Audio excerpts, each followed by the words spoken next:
The morning sun spilled through the stained glass windows of Graceful Redemption Pentecostal Church, scattering ribbons of gold and crimson across the pews. The choir's voices rose in joyful harmony, the drums pulsing like a heartbeat, the congregation swaying in rhythm. It was supposed to be a day of celebration, the church's 5-year anniversary, and for Pastor Nathaniel Brooks, it was meant to be his crowning moment. He stood at the pulpit in his crisp white shirt and tailored black suit, smiling that same radiant smile that had built a congregation of thousands. He was everything people expected from a man of God: confident, passionate, redeemed. The crowd hung on his every word, some with tears in their eyes, others filming with phones held high. At the front, his wife, Clarissa, sat poised, her gentle face glowing with pride. To the outside world, they were the picture of grace, a man and woman united by faith, building something bigger than themselves. But behind the stained glass and Sunday smiles, secrets had been festering, and they were about to spill out into the open. Nathaniel opened his Bible, ready to speak. His voice was calm, steady, the voice that had once soothed gang members, addicts, and broken souls. This morning, he began, we gather to celebrate not just what God has done in this house, but what he's still doing in us. A ripple of amen moved through the crowd. Clarissa clasped her hands and smiled. And that's when it happened. The heavy wooden doors at the back of the church slammed open with a deafening bang. The music stopped. The congregation froze. For a split second, everyone thought it was just latecomers, until a woman's voice sliced through the air, shaking with rage and heartbreak. Nathaniel, you can't ignore us anymore. Every head turned toward the entrance. Framed by the blinding sunlight stood a woman in a faded blue dress, her hair disheveled, her chest heaving. In her left hand, she gripped the small hand of a terrified little girl. In her right, a gun. Gasps rippled through the sanctuary. Someone screamed.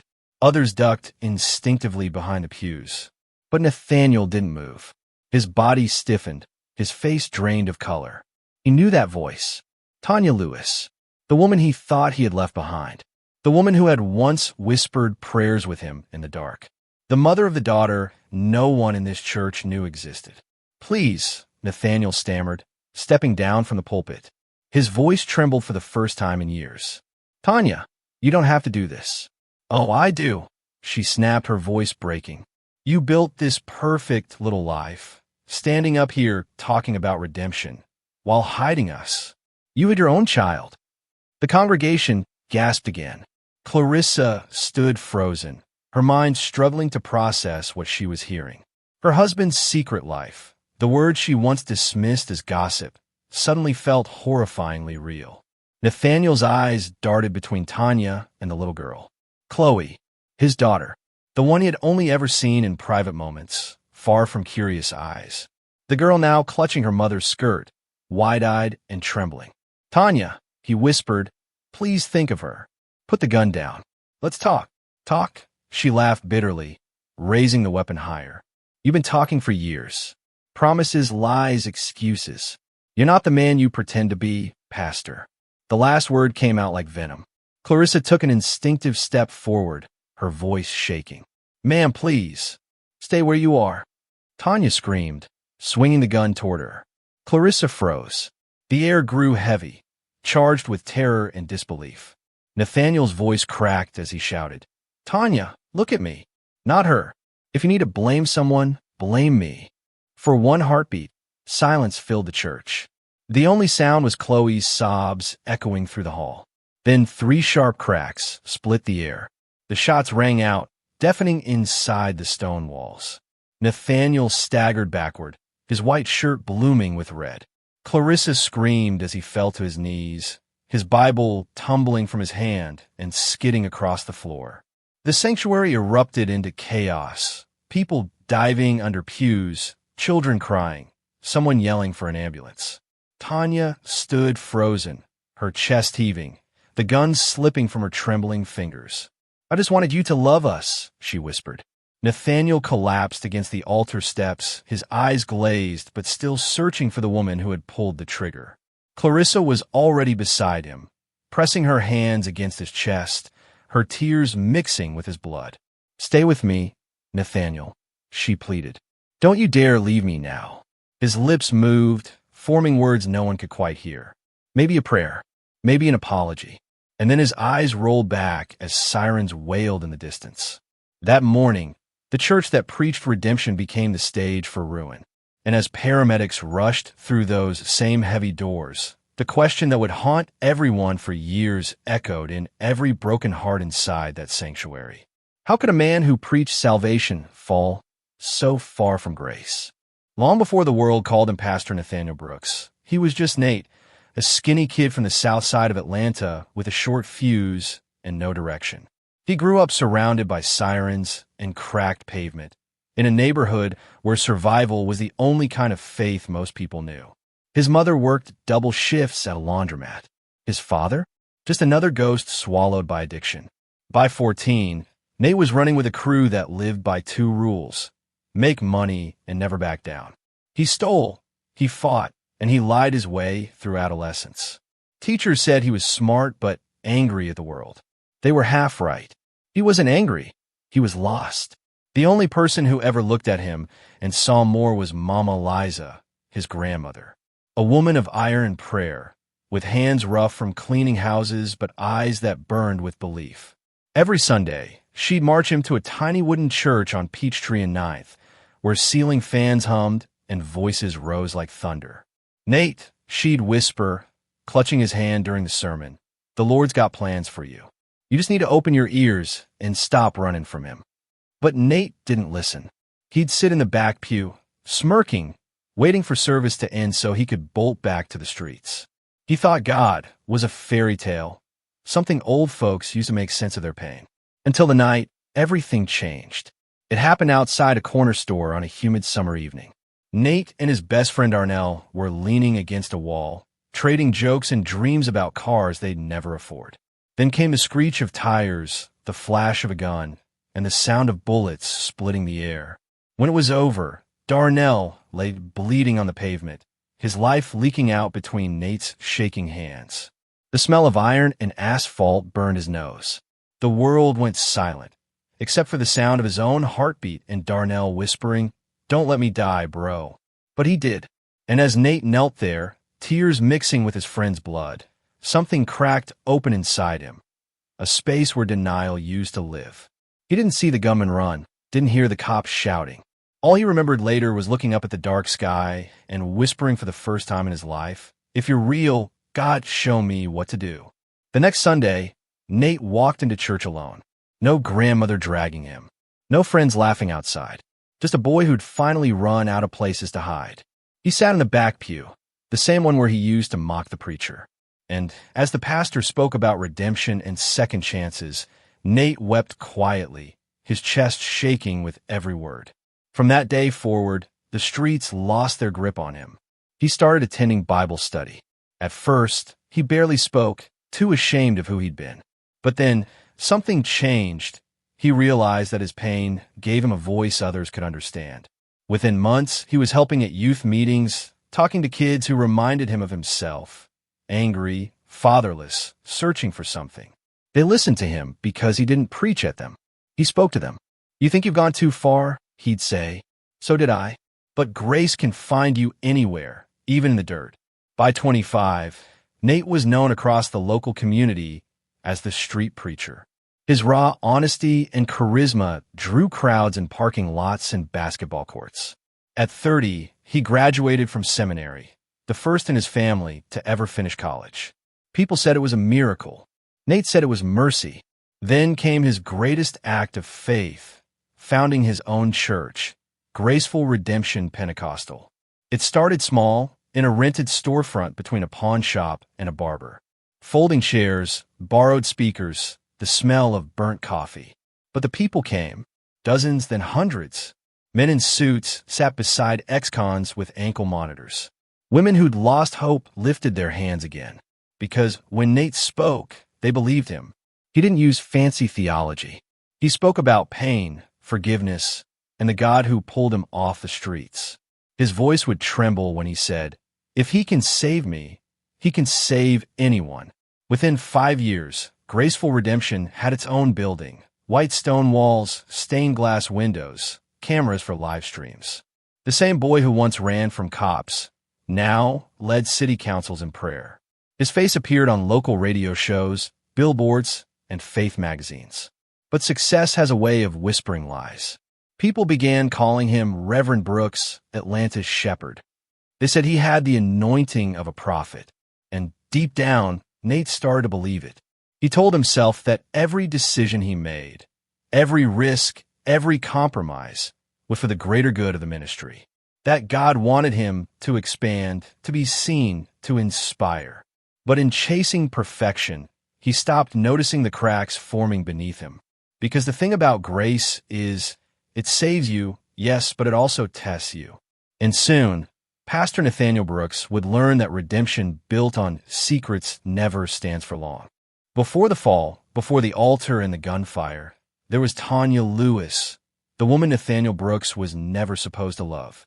She entered his life like a storm, wild, unpredictable, beautiful in a way that made him forget the rules he'd built his entire ministry on. It was 2011, just a year before Graceful Redemption Church officially opened its doors. Nathaniel was volunteering at a community youth program on the South Side, the same streets that had once nearly destroyed him. That afternoon, he was finishing a talk about faith and choices when a commotion broke out at the entrance.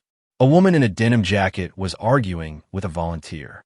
Her voice was sharp, commanding, the kind of voice that didn't ask for permission. "I'm here for my brother," she said. "He's supposed to be done at 4. It's 5:30. Somebody better explain why." Nathaniel stepped forward, trying to calm her down. And the moment their eyes met, the room shifted. Tanya was the kind of woman who carried her pain like armor. Chin high, eyes fierce, the world daring her to break.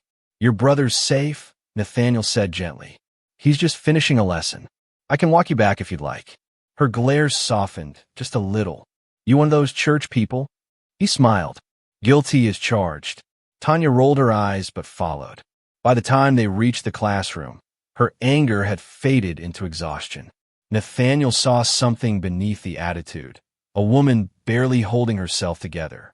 He would later say he wasn't attracted to her, not at first. But that wasn't true. What he saw in Tanya wasn't temptation, it was recognition. The same fire he'd spent years trying to smother in himself. A week later, Tanya came back, not for her brother, but to thank him. They talked after class. 1 hour turned into 3. She told him about her life, growing up with a mother who drank too much, working 2 jobs, raising her younger siblings. She laughed when she called herself the queen of bad choices. Nathaniel listened, captivated. There was no mask, no filter, just raw honesty. Around her, he didn't have to be Pastor Brooks.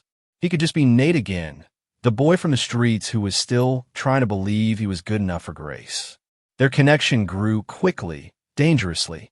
It started with long conversations in the church parking lot, then coffee after evening services, then the occasional dinner to discuss outreach programs. But soon, it wasn't ministry they were talking about.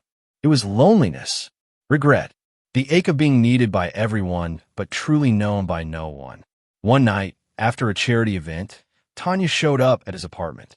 She was trembling, said she'd been fired from her job, that she didn't know what to do.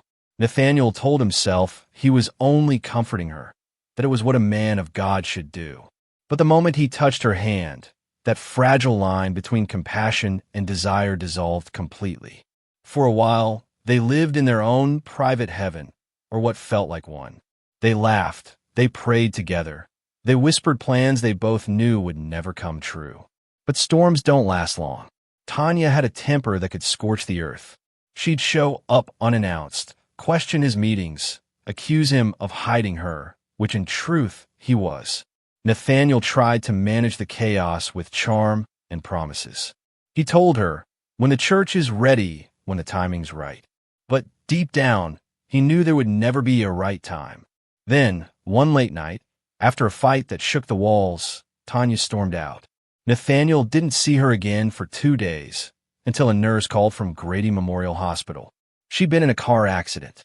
When he rushed in her hospital room, she was bruised but alive. And then she said it, 3 words that made his knees nearly buckle. "I'm pregnant, Nate." For a moment, he said nothing. He just stared at her, the woman he loved, the woman who could end everything. His ministry, his reputation, his entire future. He wanted to feel joy, but all he felt was dread. When the baby came, a girl they named Chloe, Nathaniel cried when he held her. She was perfect, tiny fingers curling around his thumb. For a brief moment, he thought maybe God had sent her to redeem him. But when Tanya asked, "So when are you going to tell your church?" the spell broke. He couldn't. Not yet. He told Tanya he'd provide for them.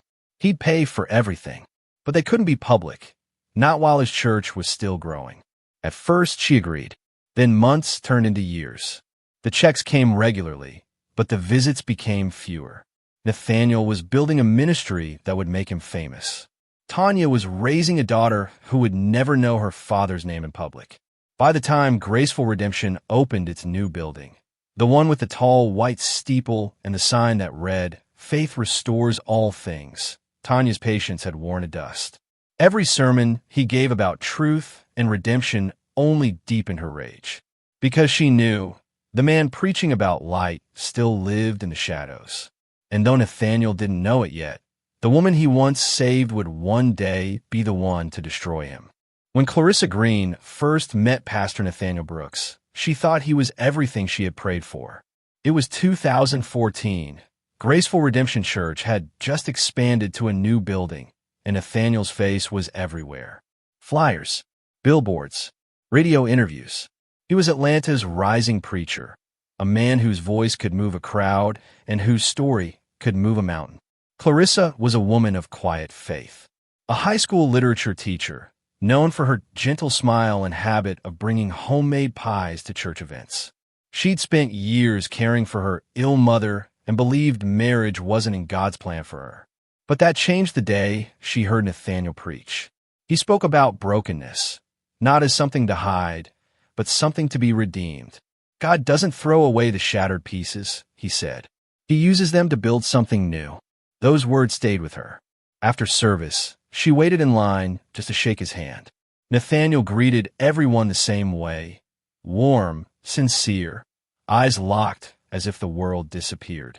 When he reached Clarissa, he smiled. "You have kind eyes," he said simply. "Don't lose that." That one sentence was enough.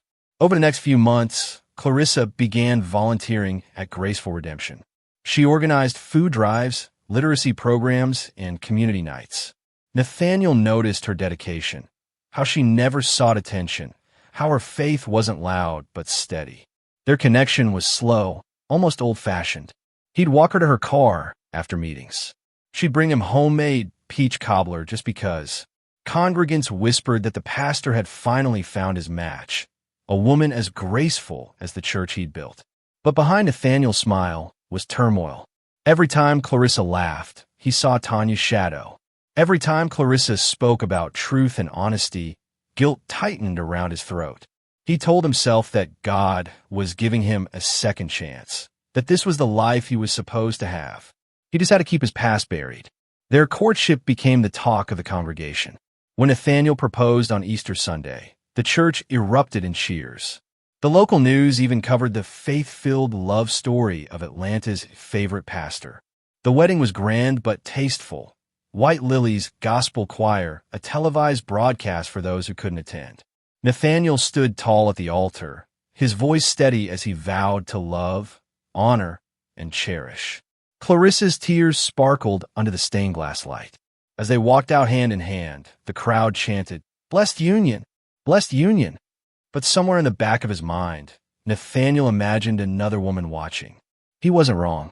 Tanya stood in the last pew, sunglasses hiding her eyes.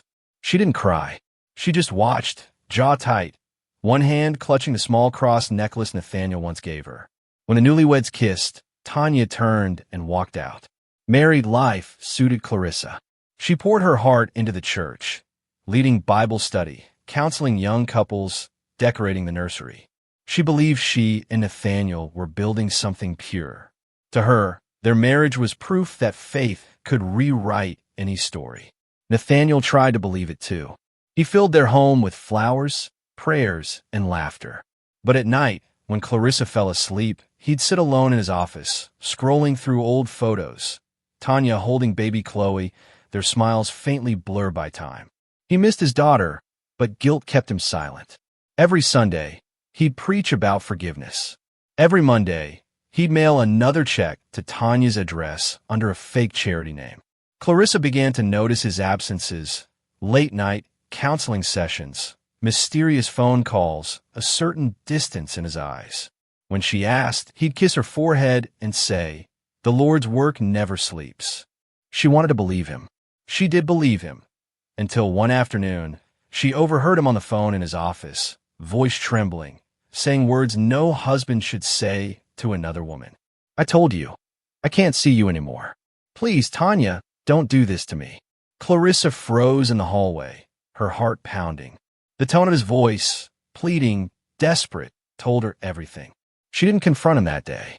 Instead, she prayed harder. She told herself marriage was about grace, not judgment, that her husband was under pressure, not temptation. But deep down, something in her shifted. She started watching more closely. She kept mental notes, the odd payments, the sudden mood swings, the occasional letters he hid in the study drawer. Clarissa wasn't naive. She just wasn't ready for the truth. Meanwhile, Tanya's patience was disintegrating. Years of secrecy had eaten her alive. She was raising Chloe alone, while Nathaniel stood on stage preaching about family values. On the 5th anniversary of the church's founding, she decided she'd had enough. She would no longer be the secret. And Clarissa? She would soon realize that the life she thought was blessed was built on a foundation already cracking beneath her feet. For 5 years, Pastor Nathaniel Brooks lived 2 lives, one under the light of the pulpit and another in the dark corners of his own making. Every Sunday, his sermons soared with conviction, but by Monday, he was negotiating silence. He sent checks to a post office box registered under a false ministry name, New Dawn Outreach. To most, it looked like charity. To him, it was atonement. But secrets don't stay secret forever. They rot in the dark, until one day they claw their way out into the light. Clarissa noticed first. It started small, late-night calls he'd step outside to take, whispers behind a locked office door, sudden tension whenever she mentioned trust. She didn't want to believe it. This was her husband, her pastor, the man who preached that honesty was the currency of heaven. But the signs were undeniable. One night, she found a stack of receipts hidden in his desk drawer. Wire transfers, ATM withdrawals, all sent to the same name, T. Lewis. Her chest tightened as she whispered the name aloud. Lewis. She'd heard that before, once years ago, when a rumor had surfaced about some woman from his past. Nathaniel had dismissed it with a laugh, saying, "Every preacher's got someone who wants to drag him down." Now, she wasn't so sure. Across town, Tanya Lewis was unraveling. She'd spent years raising Chloe alone, watching her daughter grow into a mirror of the man who refused to claim her. She kept every check Nathaniel sent, not out of gratitude, but fury. She called it the price of his silence. But the money wasn't enough anymore. Every time she saw him on TV, preaching about redemption and family, rage burned through her like acid. She began leaving him voicemails, long, emotional, desperate. "You think you can erase us, Nate? You think God's just going to forget what you did?" Nathaniel would delete them immediately, then sit in the dark, trembling, his Bible open but unread. Guilt was eating him alive, but confession meant collapse. Of his marriage, his ministry, his entire identity. So he kept lying. One rainy Tuesday, Clarissa came home early from a charity meeting. The house was quiet except for Nathaniel's voice echoing faintly through the cracked office door. She froze, realizing he was on the phone. "Please, Tanya, I can't do this right now. I've given you everything I can." "You gave me nothing," a woman's voice snapped back. "You gave me a daughter you won't even name, and a life built on lies. I'm done being your secret, Nate." Clarissa's pulse thundered in her ears. The call ended abruptly. She waited for silence, then quietly slipped into the kitchen, gripping the counter to steady herself. Her vision blurred, her heart racing as realization crashed over her. The rumors were true. The money, the phone calls. the guilt in his eyes. Her husband had been living a lie, not just to her, but to every soul who trusted him. When Nathaniel finally emerged, she was waiting at the table, her Bible open, her hands shaking. "Who is Tanya Lewis?" she asked softly. He froze. The air between them went heavy, thick with dread. "Clarissa, I can explain." "Then explain," she whispered, tears sliding down her face. "Because I can't keep defending a man I don't recognize anymore." Nathaniel sat across from her, his shoulders sagging under the weight of years of deception. And then, in a voice barely above a whisper, he told her everything. About Tanya, about the affair, about the child, their child. Clarissa's face went pale. Her world shattered in silence. She didn't scream, didn't curse. She just sat there, staring at the man she believed God himself had chosen for her. "How long?" she finally asked. 8 years, he said. "I thought I could fix it before it ruined everything." Her voice cracked. "You mean before she ruined everything?" He reached for her hand, but she pulled away. "Don't," she said coldly. "You've been living a sermon, not a marriage." That night, Clarissa slept in the guest room, staring at the ceiling until dawn. Nathaniel sat in his study, whispering prayers that no longer felt holy. He wrote Tanya a message he never sent. "You were right. I've been a coward, and now everything's coming apart." And it was because while Clarissa prayed for clarity, Tanya was making plans of her own. She had watched long enough. She'd seen him build his empire, seen her daughter grow old enough to ask questions. She was done being erased. The next morning, Clarissa walked into the kitchen and found Nathaniel sitting at the table, his Bible open to Proverbs. He looked up, red-eyed, and said, "I'll fix this." Somehow, but outside, miles away, Tanya loaded Chloe into her car. On the passenger seat sat a worn Bible, a child's drawing, and a black pistol wrapped in a towel. As the rain began to fall, she whispered to herself, "No more lies, Pastor." Sunday morning dawned bright over Atlanta, sunlight spilling across the marble steps of Graceful Redemption Pentecostal Church. Inside, the air hummed with anticipation. It was the church's 5th anniversary, a day meant for joy, music, and celebration. Pastor Nathaniel Brooks stood in his office, staring at his reflection in the mirror. His white collar sat perfectly against his black suit, his Bible open on the desk beside him. But behind his calm eyes lurked exhaustion. He hadn't slept. The confession to Clarissa still echoed through his mind like a funeral bell.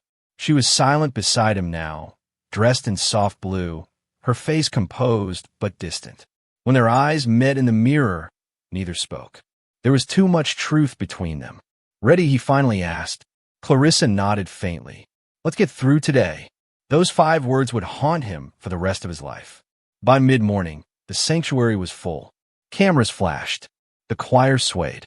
Hundreds of voices lifted in praise as the band struck the opening chords. Clarissa took her seat in the front pew beside the elders, her hands clasped so tightly her knuckles whitened. Nathaniel walked to the pulpit to thunderous applause. He smiled, lifted the microphone, and began to preach. 5 years ago, we started in a storefront with folding chairs and broken dreams, he said, his voice steady, strong. But God saw something in us. He turned our pain into purpose. The crowd shouted him in. But beneath the applause, his heart raced. He thought of Tanya's last voicemail, her voice trembling, furious, final. He thought of Chloe, the little girl who still called him Uncle Nate. He blinked away the thought and looked out over the sea of faces. For a moment, he convinced himself he could bury it all again, that this sermon could save him. Then the back doors slammed open. The sound was like a thunderclap, snapping the room into silence. Heads turned. Gasps rippled through the crowd. At the end of the aisle stood Tanya Lewis, her dark hair wild, her eyes blazing, one hand gripping her daughter's wrist, and in the other, a pistol. "Stop the music," she shouted. Her voice cracked through the microphone's echo. "Stop pretending." A murmur rippled through the congregation. Someone screamed. Nathaniel froze at the pulpit, every muscle in his body locking in place. "Tanya," he said slowly, hands raised. "Please, don't you please me," she snapped, pulling Chloe close to her side. The little girl's face was streaked with tears. "Tell them who she is." Clarissa rose to her feet, confusion and terror flooding her expression. Who? Who is she talking about? Nathaniel's mouth opened, but no sound came out. Tanya's voice shook as she yelled, "Tell them, Nathaniel. Tell them she's your daughter." A collective gasp surged through the church like a wave. Cameras dropped. Bibles fell. Clarissa's knees buckled. She clutched the pew to steady herself. Nathaniel stepped down from the pulpit, moving slowly toward Tanya. "Please, let's talk outside. Don't do this here." "Not in front of—" "In front of what?" she interrupted. "God? The same God you hide behind." The gun trembled in her hand. "You built this church on lies. Every dollar you stole, every word you preached, it was all a cover." The room dissolved into chaos, some people ducking, others frozen in disbelief. A deacon whispered frantically into his phone, calling 911. Nathaniel's voice cracked as he reached out. "Tanya, you're angry, I know, but this isn't the way. Please put the gun down." "You had your chance," she screamed. "You had years. You could have told him the truth, but you made me the villain." Clarissa's voice broke through the noise, trembling. "Nathaniel, is it true?" He turned to her, eyes wet. "Yes," he said softly. "It's true." Tanya's sob became a scream. Too late. The first shot rang out, deafening metallic. It struck the pulpit behind him, splintering the wood. The second hit his shoulder, spinning him backward. The third caught him square in the chest. Nathaniel stumbled, eyes wide, breath leaving him in ragged gasps. Clarissa screamed his name, rushing forward as he collapsed against the altar steps, crimson blooming across his white shirt. The sanctuary exploded into pandemonium, people diving to the floor, children crying, ushers shouting for everyone to get down. Tanya stood trembling, the gun shaking violently in her grip, as Chloe cried, "Mommy, stop." The weapon clattered to the floor. Tanya fell to her knees, sobbing uncontrollably. I just wanted him to tell the truth." Clarissa knelt beside her husband, pressing her trembling hands against his chest. "Stay with me, Nathaniel. Please." He looked at her weakly, blood pooling around his body. "I'm sorry," he rasped. "For everything. Don't you dare leave me now," she whispered.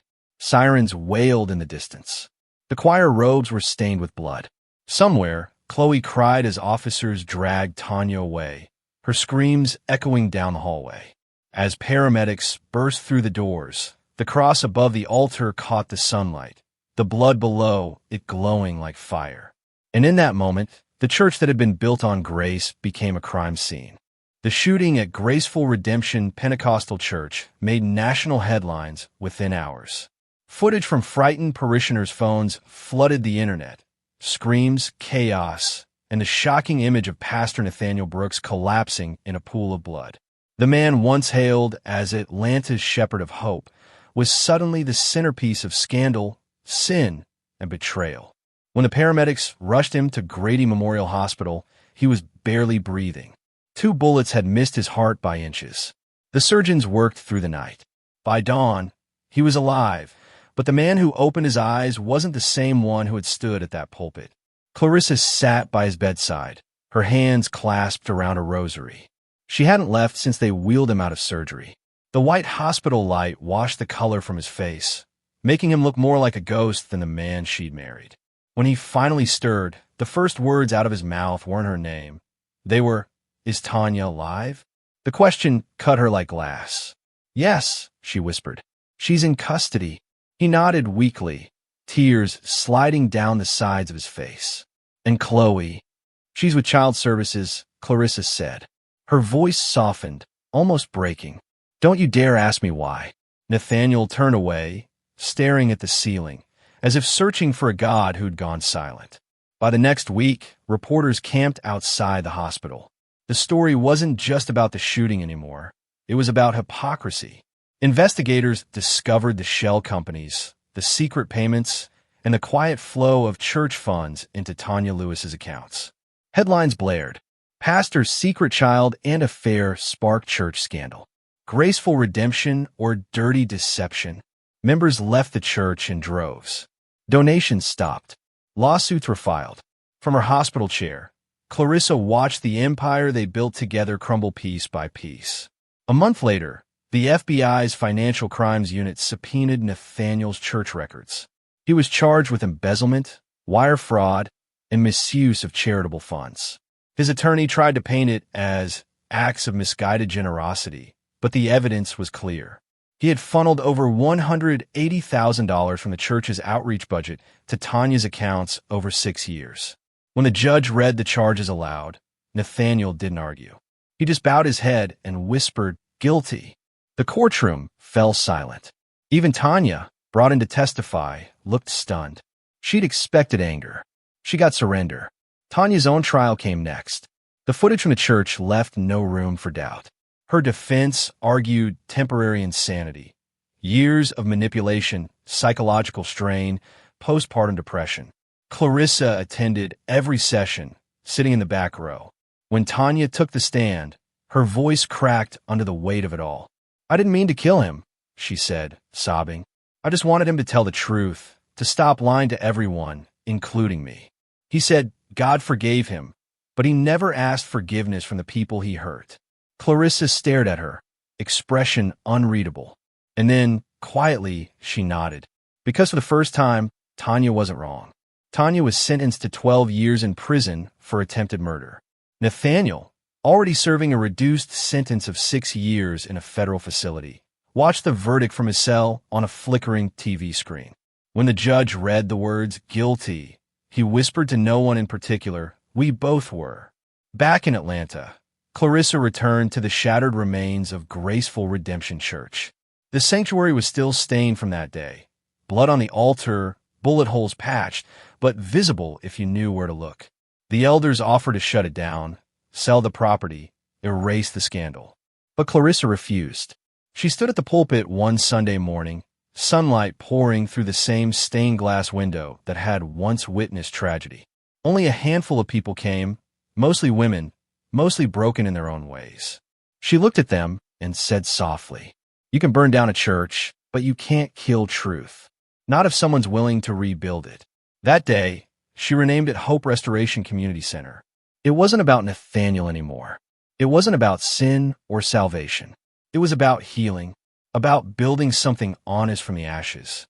In prison, Nathaniel began teaching Bible study to inmates. His sermons were quieter now. No cameras, no choir, just a man wrestling with the weight of his own soul. He wrote weekly letters to Clarissa and Chloe, though neither wrote back. Still, he kept writing. Every letter ended the same way. Grace isn't something you earn. It's something you finally stop running from. The years that followed were quieter, but not gentler. For Clarissa Brooks, healing wasn't a moment. It was a long walk through silence, shame, and surrender. The church she once shared with her husband became her refuge and her burden. She stripped the walls bare of Nathaniel's framed photos, removed the old gold-trimmed pulpit, and replaced it with a simple wooden cross. Where people once came to worship a man, they now came to remember what faith was supposed to mean. The building was renamed Hope Restoration Community Center, and under Clarissa's leadership, it transformed from a church of sermons into a home for survivors of addiction, betrayal, and loss. There were no televised broadcasts, no bright lights, no celebrity preachers. Just folding chairs, coffee, and truth. Each week, Clarissa opened with the same words. "We're not here to pretend we're fine. We're here to tell the truth, even when it hurts." And people came. Single mothers, recovering addicts, men who had once mocked God, but now came seeking forgiveness. The irony wasn't lost on her. She was preaching redemption, the same word that once covered her husband's lies. But now it meant something real. In the second year after the shooting, Clarissa received a letter with no return address. The handwriting was familiar, uneven but careful. "Dear Clarissa, I don't ask for forgiveness anymore. I know that's not mine to demand. I just want you to know I've changed. I finally understand what love without control looks like. I see God here behind bars, not as a judge, but as a witness to what we become when everything else is stripped away. Tell Chloe I pray for her every day. Nathaniel." She folded the letter gently, placed it in her Bible, and never spoke of it again. Tanya Lewis served her time in a women's correctional facility near Macon. At first, she was defiant, angry at the system, at herself, at the man she loved and destroyed. But time does something strange to rage. It hollows it out. In prison, she began volunteering for a trauma recovery group. She met women who'd been abandoned, beaten, silenced, women like her. She told her story not as an excuse, but as a warning. By her 4th year inside, she had earned her GED and a certificate in counseling. When asked what kept her going, she said simply, "My daughter still deserves to see her mother as something other than a monster." As for Chloe, she spent her early teenage years in the care of Alicia Brooks, Nathaniel's sister, a nurse who had quietly supported her brother through the trial but refused to enable his denial. Alicia gave Chloe stability, a home with routine and warmth. But even as she grew, the girl carried questions no child should have to ask. Why did my mom shoot my dad? Why didn't he tell anyone about me? Was I the reason it all happened? Alicia and Clarissa worked together to give her the answers she needed. Not the ones that would protect the adults, but the ones that would heal the child. When Tanya was released after 8 years, she didn't return to Atlanta right away. She moved to Savannah, working at a halfway house for women re-entering society. For a long time, she didn't reach out to Chloe. Shame kept her quiet. But one day, a letter arrived at her new job, written in Chloe's careful teenage handwriting. "Mom, Miss Clarissa told me people can be broken and still do good things. I think you're trying to do good things now. Maybe we can start over, not as secrets, but as family." Tanya wept as she read it. For the first time in years, she felt forgiven. In 2029, the news came quietly. Nathaniel Brooks, 46, collapsed during morning prayers at the federal facility in Talladega. Heart failure. There was no public memorial. The world had moved on from his scandal long ago. But Clarissa arranged a small service under the old oak tree behind Hope Restoration. No cameras, no press, just a handful of people who still believed redemption was possible, even for him. Tanya came, dressed in gray, trembling as she stepped out of her car. Chloe, now 17, stood beside her, tall, composed, her mother's fire softened by her aunt's calm. Clarissa greeted them both with quiet grace. No words of anger, no forced smiles, just a gentle nod that said, "We've all carried enough pain." As the 3 women stood over Nathaniel's ashes, Clarissa read aloud from one of his last prison letters, the one she had kept folded in her Bible. "If grace ever finds me again, I hope it wears the faces of those I hurt, because that would mean they survived me, and maybe that's what redemption really is." Tanya closed her eyes. Chloe reached out and took both their hands. For the first time, they didn't feel divided by what had happened. They felt connected by what they had lived through. After the service, Clarissa invited Tanya and Chloe inside the center. The walls were lined with photographs, not of Nathaniel, but of people whose lives had been rebuilt through the programs. Women running small businesses, men reunited with their families, children smiling in classrooms. Clarissa handed Tanya a mug of coffee. "We started a support group for women who've survived church abuse," she said. "Not everyone gets a second chance, but some of us still try." Tanya nodded, tears in her eyes. "You could have hated me forever." "I did," Clarissa admitted softly. "Then I realized hate was just another kind of chain." They sat in silence for a long time, watching Chloe help set up chairs for the next meeting. Sunlight poured through the window, illuminating the words painted across the wall. "Hope restores all things." In the years that followed, Chloe became a licensed social worker, dedicating her life to helping children of incarcerated parents.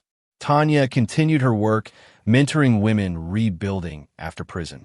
Clarissa, now in her 60s, still opened Hope Restoration's doors every Sunday morning, not for worship, but for healing.